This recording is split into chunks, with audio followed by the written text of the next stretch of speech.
am WWE superstar Bianca Belair, and today I'm speaking with one of the inspiring winners of Beyond Sports Courageous Use of Sport Award presented by WWE. As a refugee from Guinea to the UK, as a young child, Souleyman Bah was born with a rare eye condition and would eventually become completely blind. As a sprinter on the Team GB Paralympic team, a disability inclusion activist, and an active member of his community, Souleyman has turned adversity into a drive to become better every day. Hello, Souleyman, how are you? Hi, Bianca, I'm doing good, thank you. How are you? I am good. I am super excited about this interview because I think everything that you are doing is so inspiring. So I'm just going to jump right into it. And, can you tell me, what does winning this award mean to you? This award means a lot to me. I've put in so much work over the years, to grow both personally and professionally.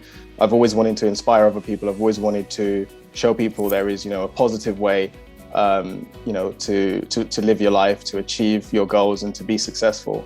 And, getting that recognition is really incredible. The fact that you're using your platform more than just for personal gain, but to inspire other people, that's amazing.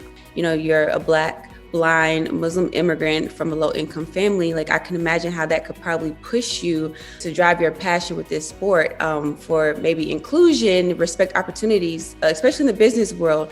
Can you expand more on that? I think when it comes to the conversation about, inclusion and, creating a level playing ground for everybody, like you just mentioned, being Black, being a Muslim, coming here at the age of 6, to the UK, start a completely new life, having to learn a new language, making new friends, adjusting to a new culture, and trying to really find yourself and find your path and find your purpose has been, an incredible struggle, in the Olympics and the Paralympics. The fact that inclusion was there for disability, and it was there for, ethnic diversity. But when I looked at other areas in society like business, there wasn't so much, representation, and there wasn't so many platforms. So that's something that's kind of my new sort of passion and vision, to increase that awareness.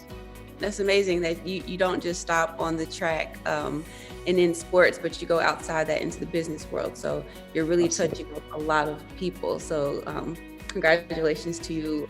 What lessons have you taken from track to the work and what you're doing in the community right now?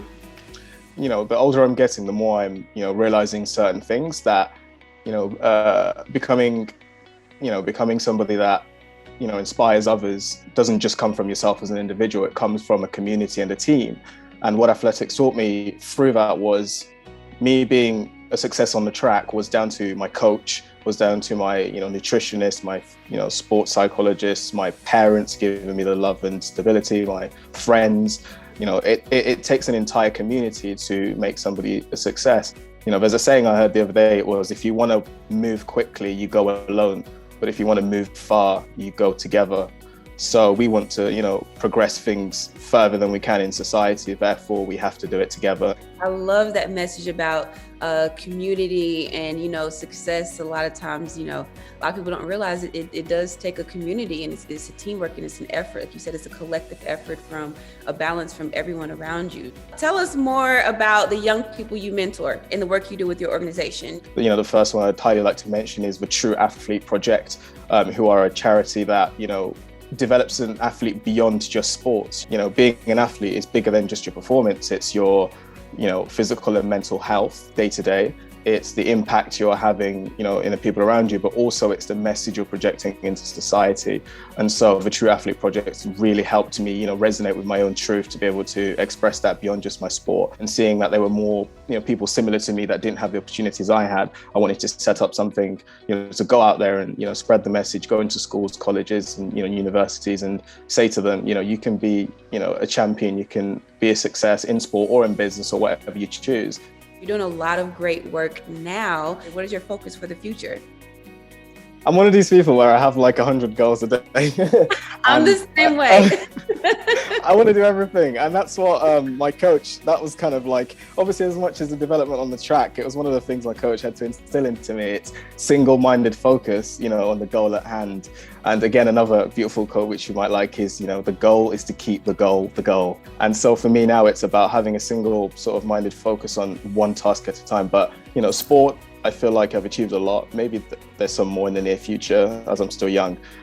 Business, creating foundations and charities that actually, distribute resources and information to, communities and individuals, in minorities that wouldn't otherwise have that access and information and, ability to create a sense of self-belief. My own country in Guinea, I went back a couple of years ago and seeing people that are registered blind or have a disability, I could have easily become somebody that was destitute. Hopefully, build a school for the blind and build, an athletics track to be able to actually start nurturing talent, like that over there. When you want to give back, and that's exactly what you're doing, and that just shows what type of person you are, what type of heart you have. You're not just going out there trying to succeed for yourself and for your own personal gain, but you're giving back. What is your advice for other young people who are facing their own obstacles? The first principle is obviously to have a goal and to set a goal and to know where you're going. But fundamentally, what's going to get you there is, the day-to-day working at it and being dedicated and persistent. What I'm trying to instill in, the young people I talk to is self-belief. Just because you're blind, just because you're black, just because you're a Muslim and society looks down on you and puts you in one certain box, your self-belief doesn't have to disappear along with that. You can still have self-belief and determination and look at all these other people in the same situation as you were able to do that. So can you. Well, thank you so much. It's an incredible honor to be sitting here with you. I'm going to take some pointers from you, a lot of pointers from you with this interview. And, this is just inspiring to see what you're doing, just not on the track, but outside the track. So thank you so much and keep doing what you're doing. Thank you very much. Inspiring. Thank you. And yeah, thank you so much. This was great. Thank you. You keep doing what you're doing.